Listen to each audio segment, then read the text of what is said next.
लिए सरप्राइज थी। तो अब सरप्राइजिंग एलिमेंट यहाँ पे ज्यादा रहने वाले हैं। जो लोग एंगेज्ड है, मिस्टर ऐश ने कहा कि जो लोग एंगेज्ड है और अपनी तरफ से यहाँ पे प्रयासरत हैं। हालांकि मिस्टर ऐश ने कभी किसी को ये नहीं कहा कि वो अपना काम धाम छोड़ के सिर्फ ऑन पैसिव में लग जाए और दिन रात जो है इसी में जुड़ा रहे, इसी में जुटा रहे और अपना जो एक नॉर्मल लाइफ है उसको वो स्टेबिलिटी से अचीव ना कर पाए। बट इवन देन बहुत सारे लोग यहाँ पर अपनी तरफ से अपना अपना कंट्रीब्यूशन इंश्योर कर रहे हैं, अपने अपना पार्टिसिपेशन वो इंश्योर कर रहे हैं और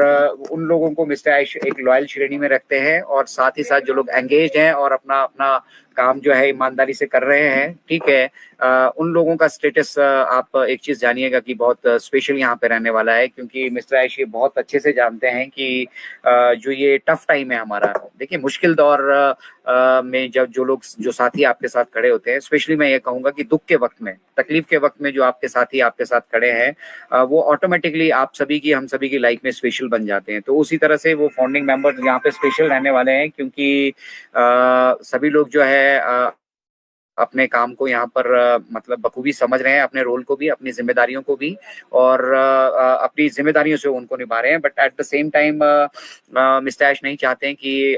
हम सब लोगों की लाइफ में किसी वजह से, ऑन पैसिव की वजह से किसी तरह की डिस्टर्बेंस रहे। हालांकि उनका प्रयास ये है कि वो जो कुछ भी कर रहे हैं उसमें ओवर डिलीवर करें, मतलब हमें वो ज्यादा से ज्यादा किस तरीके से पहुंचा सकते हैं, बेनिफिट कर सकते हैं, उनका हमेशा से ये फोकस रहा है और यही वो हमेशा से करते आए हैं। लेकिन अब जिस लेवल पे हम आ चुके हैं, जो हमारा ऑन पैसिव का लेवल अब हो चुका है, उस लेवल पे आने के बाद बहुत सारी सिक्रेसी हमें यहाँ पे मेंटेन करके चलनी पड़ेगी। तो बैक एंड पे डेवलपमेंट्स हो रही हैं, कुछ हिकअप्स हैं, कुछ सेटबैक्स हैं, ठीक है, वो आप सभी के साथ शेयर करना जरूरी नहीं है। लेकिन कि उन्होंने हमारे साथ शेयर किया कि फेज 1 ऑफ ऑन पैसिव, ठीक है, ऑन पैसिव का फेज 1 ये पहला फेज है हमारा, उसके बाद सेकंड फेज आएगा, थर्ड फेज आएगा, ठीक है, और वो प्रोग्रेशन के फेज होंगे। बट फेज 1 ऑन पैसिव का दैट इज रेडी, हम फेज 1 में बिल्कुल तैयार हैं। और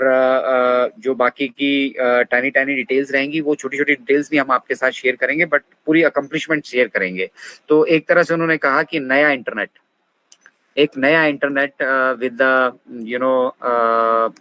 एक बड़े विशालकाय ऑन पैसिव इकोसिस्टम के साथ बैकएंड पे रेडी हो रहा है। तो विशालकाय अगर उन्होंने कहा तो उसमें काफी सारे एडिशन हो रहे होंगे, ओ डोमेन का एडिशन हो रहा होगा, बहुत सारे प्रोडक्ट जो हमारे ऑटोमेशन में यहाँ पे भूमिका निभाने वाले हैं उनका वहाँ पे बैकएंड पे इंटीग्रेशन हो रहा होगा। तो बहुत सारे काम साइमल्टेनियसली यहाँ पर चल रहे हैं और मिस्टर ऐश कंप्लीटली यहाँ पे डेडिकेटेड और फोकस्ड हैं और everything is in good hands. ऐसा नहीं है कि ये सब नहीं होगा। मिस्टर ऐश ने बहुत साफ शब्दों में कहा कि बहुत सारे लोगों को यहाँ पे लग रहा होगा कि यार अभी ये बोल रहे हैं ये होगा, अभी ये बोल रहे हैं ये होगा, यार जो बोल रहे हैं वो हो तो रहा नहीं है। अल्टीमेटली मैं आपको स्ट्रेट फॉरवर्ड बोलता हूँ कि जहां तक हमारी बात है पैसों की, हमारे जीवन में यहाँ पे टोटल फाइनेंशियल फ्रीडम की, वो डेफिनेटली आने वाली है।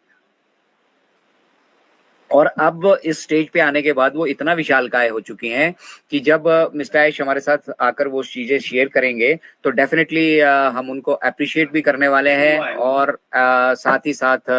जो है मतलब हम लोगों को एक खुशी का माहौल यहाँ पर जो है वो देखने के लिए मिलने वाला है। तो ये अपने आप में बहुत मायने रखता है जब हमारे सीईओ स्पेशली मिस्टर ऐश ये सब चीजें हमारे बीच में आते हैं और शेयर करते हैं कि भैया सब कुछ बढ़िया चल रहा है, डोंट वरी, अगर थोड़ा बहुत डिले भी हो रहा है, ठीक है, आप उस डिले को ऐसे समझिए कि बहुत सारी स्ट्रेटेजीज, बहुत सारी प्लानिंग जो है वो हमें अभी चेंज करनी पड़ी है, उनको मॉडिफाई करना पड़ा है। और मॉडिफिकेशन के साथ साथ जो हमने बदलाव किए हैं, बहुत सारे बदलाव बैकएंड पे मिस्टर ऐश मतलब उन चीजों पे थोड़ा सा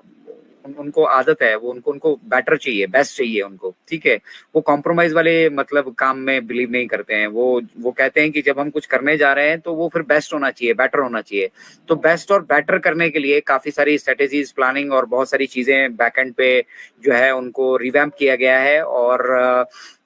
रिवैम्प करने के साथ साथ कुछ चीजें मतलब कुछ मॉडिफिकेशंस उनमें की गई हैं और वो मॉडिफिकेशन क्या है उनकी डिटेल्स अभी मिस्टर ऐश इस स्टेज पे हमारे साथ आकर शेयर नहीं कर रहे हैं। लेकिन जब जैसे ही वो चीजें अकम्प्लिश होती हैं, कंप्लीट होती हैं, वो हमारे बीच में जब आकर वो उसको शेयर करेंगे तो हम सब लोग, आप लोग, मिस्टर ऐश ने कहा है कि हम लोग अप्रिशिएट करेंगे। तो इसको हम बहुत आसानी वाले तरीके से समझते हैं, ठीक है, और किसी वेबिनार में आपको मुझे नहीं मालूम किस माध्यम से अपडेट्स मिली है, इसको हम इस तरह से समझते हैं कि कुछ कुछ बदलाव हमें करने पड़े, जैसे मान लो इकोसिस्टम में, या हमारा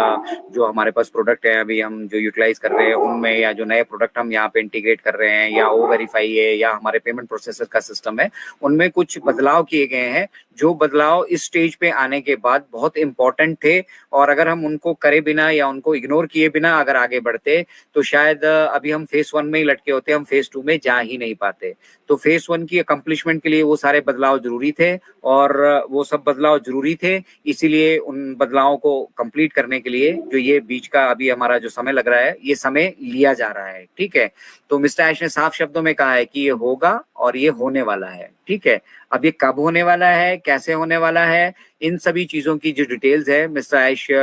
फाइनल डिटेल्स ही हमारे साथ शेयर करेंगे। अब वो बताने वाले नहीं है कि भैया हम यहाँ पे पहुंच चुके, ये कर चुके, नहीं, जब कंप्लीट होगा हमारे बीच में आएंगे वो शेयर कर देंगे। तो पेमेंट प्रोसेसर का भी मुझे बैक एंड पे लग रहा है काफी सारे लोगों का, अब मुझे नहीं मालूम ये जेन्यून है, क्योंकि मिस्टर ऐश ने तो इस टॉपिक पे टच ही नहीं किया, उन्होंने बताया ही नहीं इसके बारे में कुछ भी। लेकिन विड्रॉल के कुछ मैसेजेस लोगों को आए हैं जहां पर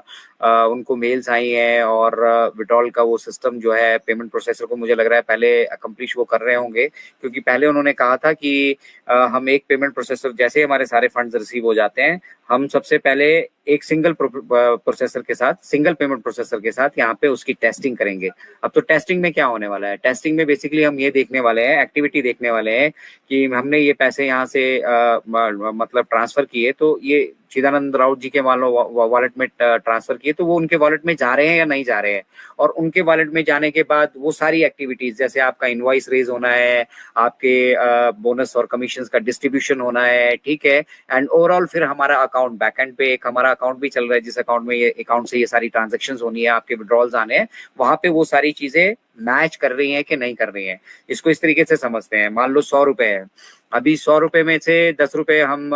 100 रुपए सिस्टम के पास आए, अब उसमें से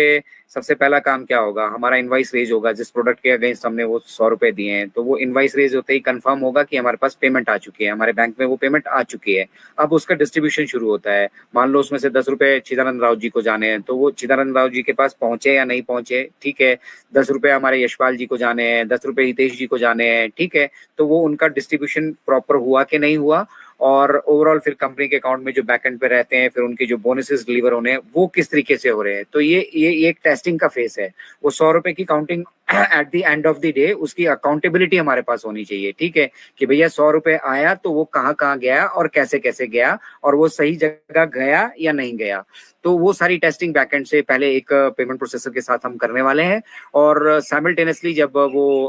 हम उसमें कॉन्फिडेंट हो जाते हैं कि वहां पे किसी तरह का कोई एरर नहीं है, किसी तरह की कोई गलती नहीं हो रही है, जिसको जो डिजर्व कर रहा है वहां पे वो चीजें पहुंच रही हैं और सिस्टम पे भी उसकी कंफर्मेशन आ रही है, उसके बाद